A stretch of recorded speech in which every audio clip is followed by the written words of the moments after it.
Welcome to the Orlando Sentinel Editorial Board interview with Anthony Nieves, a Democrat who's running in House District 47. He is a resident of the district for quite some time and has a background in law enforcement, corrections, and juvenile justice. His Republican opponent is Paula Stark. She is the executive director of St. Cloud Main Street and former publisher of the Osceola News Gazette. She did, as far as we know, plan to join us and may yet join us in progress. But right now we don't have her with us, so we're going to go ahead with Mr. Nieves, and we will spend a little while asking him some questions about issues facing this district and the state, and then we will give him some time to wrap up. So let's dive right in with the first question that we're asking everybody, which is Florida's budget, which, depending on how you look at it, comes in at around 109 billion with a B dollars. Is a little fatter than it might be because of the federal cash that came in from COVID.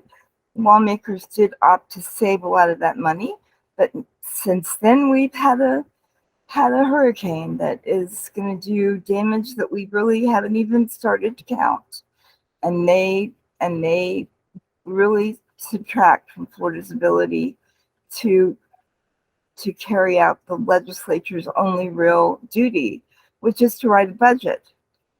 And with all that preamble, I wanted to ask you, what do you think the state's legislative or budgetary priorities should be, and where should the state look for additional revenue as it goes forward, if you have any ideas on that? Well, hi, and I'd like to thank everyone at the Orlando Sentinel for inviting me here to appear on this platform. It's greatly appreciated. Regarding, you were mentioning, so you have all this money that is in, and once that money dries up, where are we going to look elsewhere for that money? And it's a matter of efficiency. What we see each time is that there's a lack of efficiency with the dollars that are generated, and we look at those contracted arrangements that the state has, and we see that you're wasting billions of dollars of revenue that should be going back towards the people, and that's something that's really not occurring. And it's quite important to look at, because when we look at the efficiency of government, we look at, for example, during the unemployment period, we look at a system, an unemployment system online for those that needed it during the pandemic, that was extremely difficult and extremely trying for the average constituent to utilize those features. This is before the money started rolling in. We were having problems with our unemployment system prior to COVID. We were having issues regarding the longevity of unemployment benefits prior to COVID. So I think it's a matter of working across the aisle to squeeze out and get whatever you can get out of that dollar. Because again, as a lifelong Democrat, I'm not going to sit here and say, well, we're the minority party in Tallahassee, in both the state house and the state senate. We have to squeeze everything that we can from each bill that the opposition party puts forth to try to make sure that we get something out of it. And I think that if we're efficient with that, we'll be able to maximize the dollars that go back into the community by ensuring and raising the consciousness of the people that, yes, we are watching the tax dollars, and we're making sure that you get the best bang for your buck as a resident and as a as a tax-paying person in the state of Florida. I did want to follow up really quickly. One of the questions that has kind of bedeviled local governments, and both Orange and Osceola are looking at local sales tax referendum now, is the fact that local governments have a significant revenue stream that would be available to them if the legislature hadn't restricted the way it could be used, and that's bed taxes. And this is a massive challenge in this particular district. And I'd like to know, do you favor, some people say that we should keep what's called the lockbox on that fund and preserve its integrity. Others believe that should be available, and it will take legislative action to make that determination. Just briefly, where do you fall on that debate?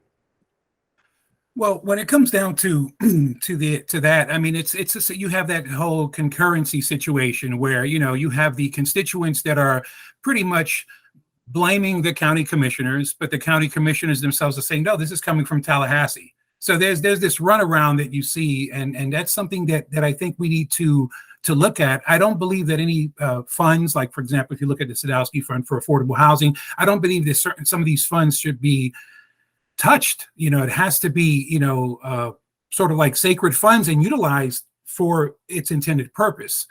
That's something that you don't see here in Florida, especially in Central Florida. And it's quite disturbing because everyone that moves to Central Florida seems to move here with the idea that this is a great economy. You know, you get the sales pitch from the developers that move you down here, and then you realize, wait a minute, we have Buenaventura Lakes that's underwater, and these are Landstar homes that have now been dealing with this for over 35 years.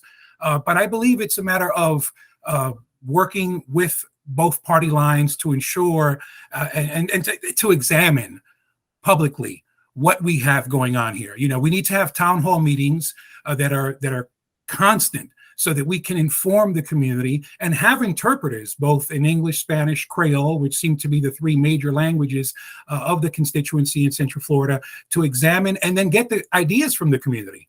You know, I can walk into my first day of office, but I need to have the complaints and the concerns of the community before I begin to attempt to even legislate or to, you know, work out a deal with all parties that are involved.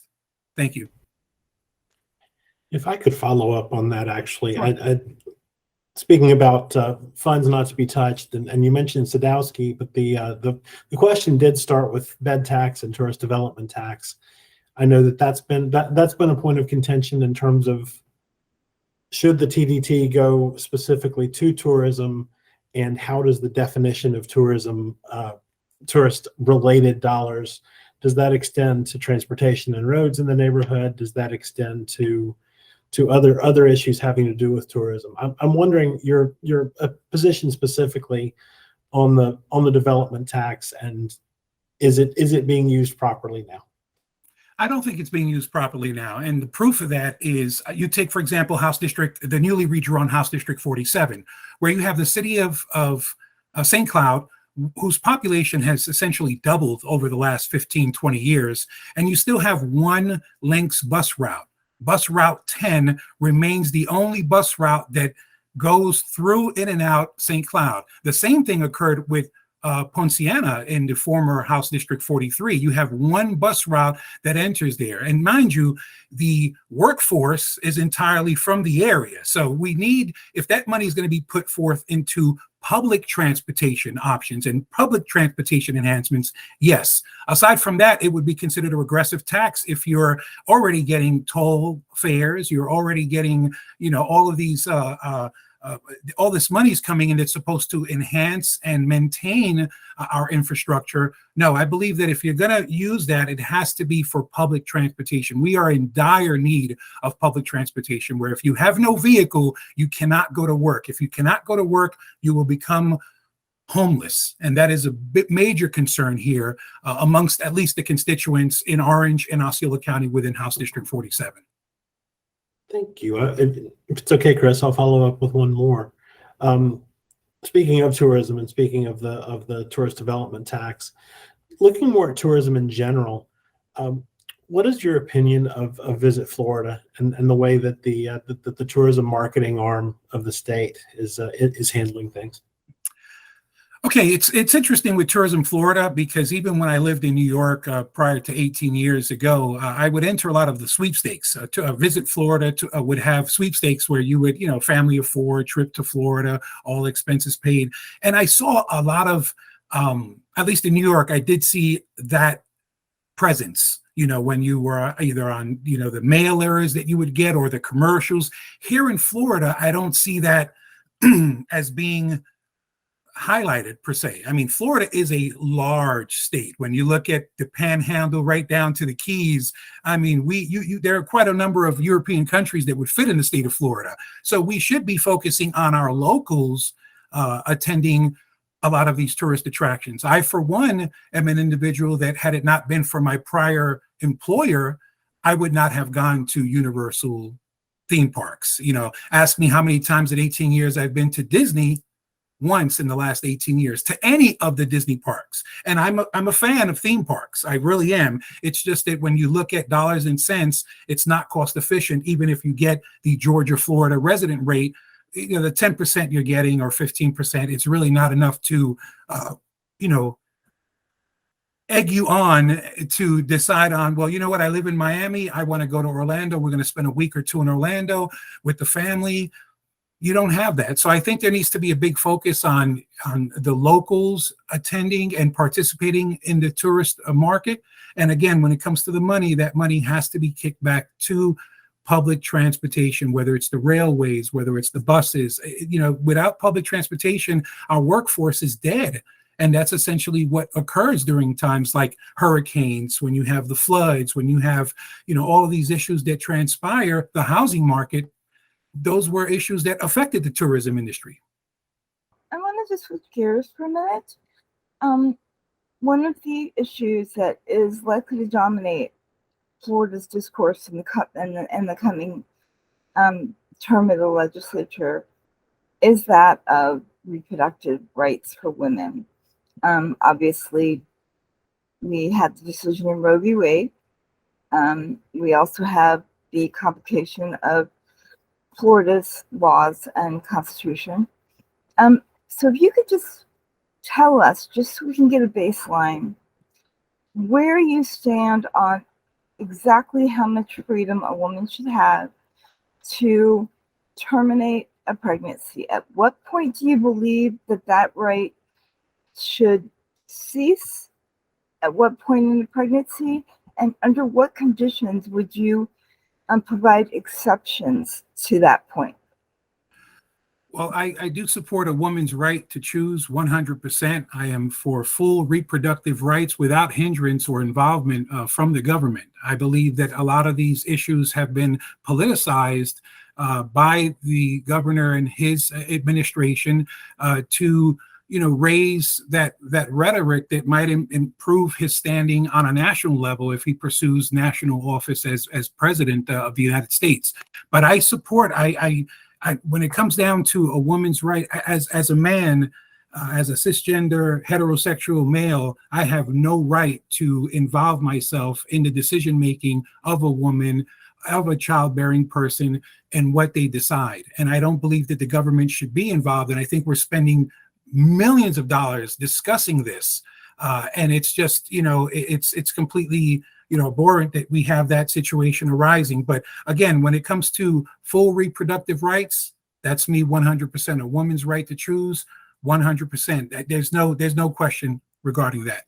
That's how I was raised throughout my life. Coming from a state like New York, it's very progressive and very liberal in terms of the rights of individuals. It's such a multicultural state and city, and we see that happening here in Central Florida. Florida in general, it's becoming multicultural, and I do not believe that the government should be involved at all. And I will do what I've done throughout my entire life, and that is support a woman's right to choose. And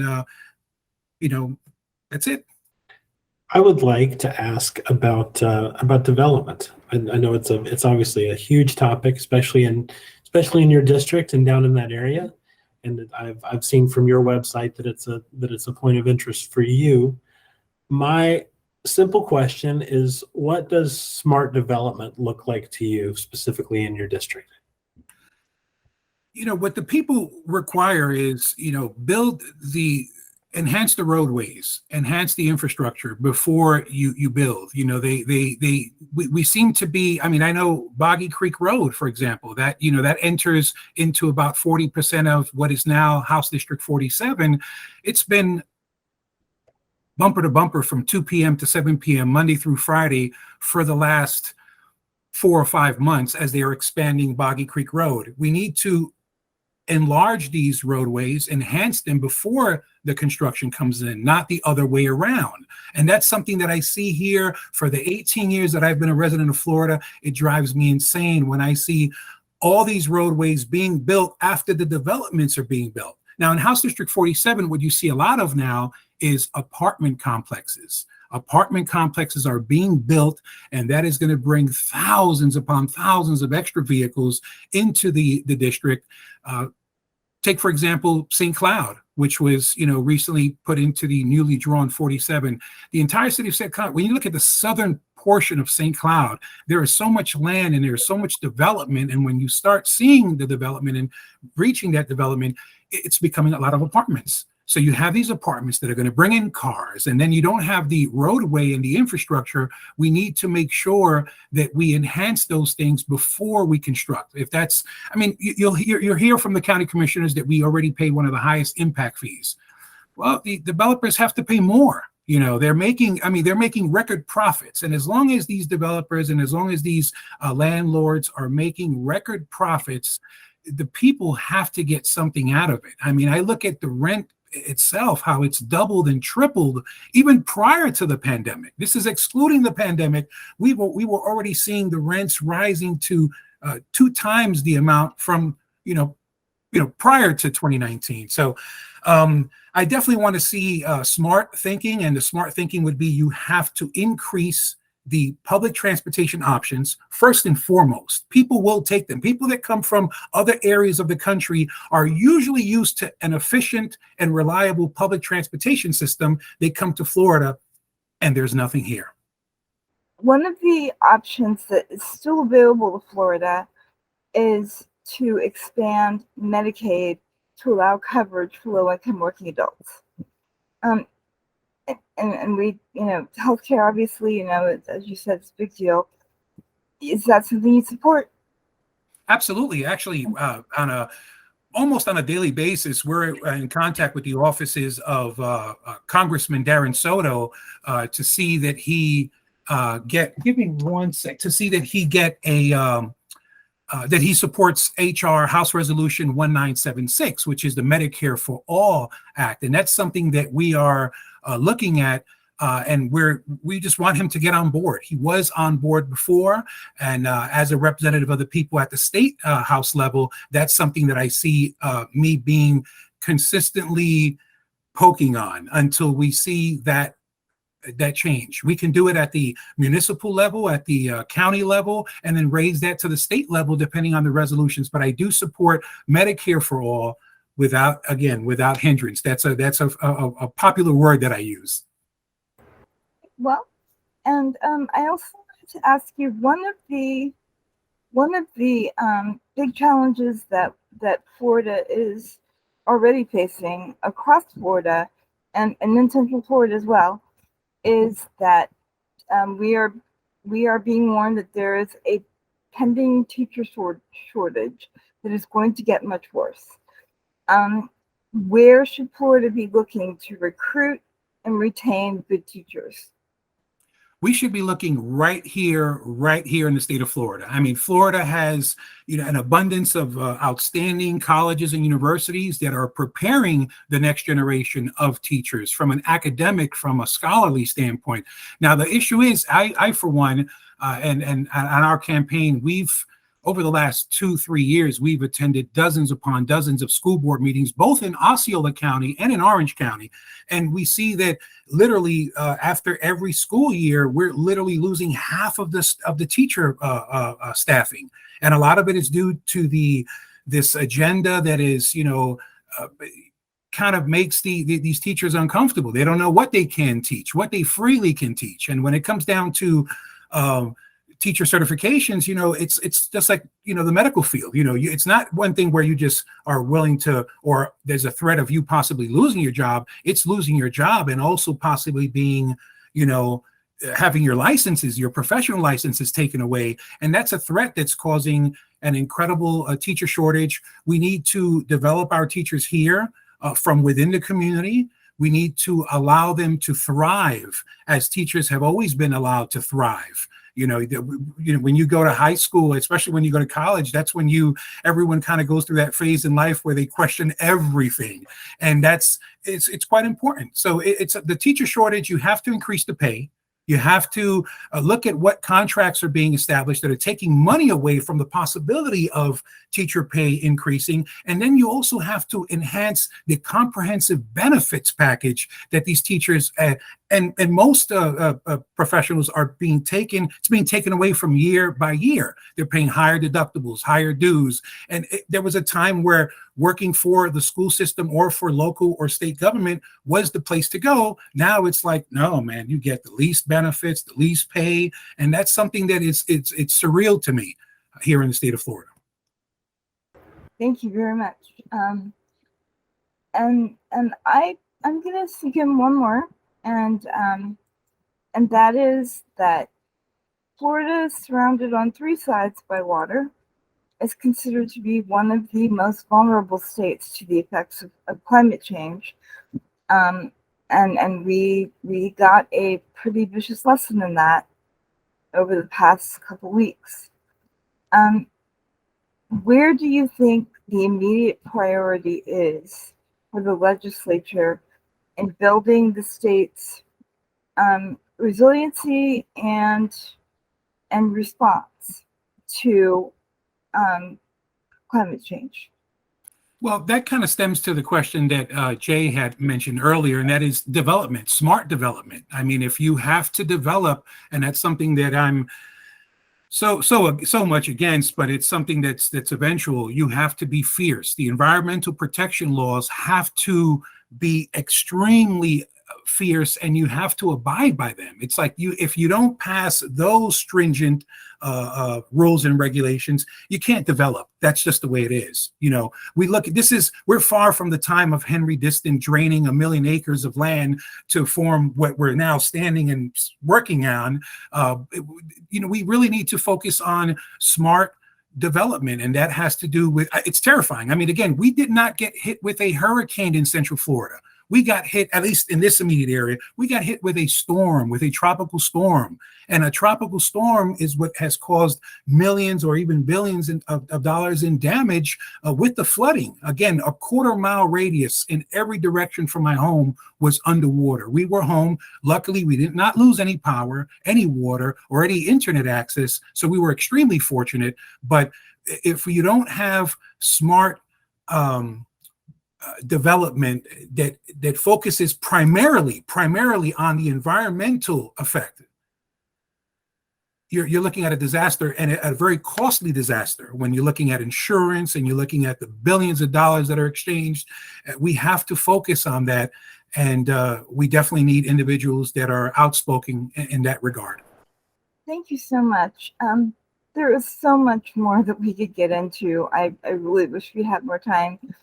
But I really do thank you for taking the time to spend with us. And I wanted to let everybody know we will be making an endorsement in this race, but we urge our readers and the people who are watching this video to take a look at both candidates in this race. They both have websites that talk about their priorities and about themselves. Look for a candidate who meets your goals and priorities for the community. But most importantly, please take time to vote either before or on November 8th. It's extremely important, and I think that you'll find that it's easy and rewarding.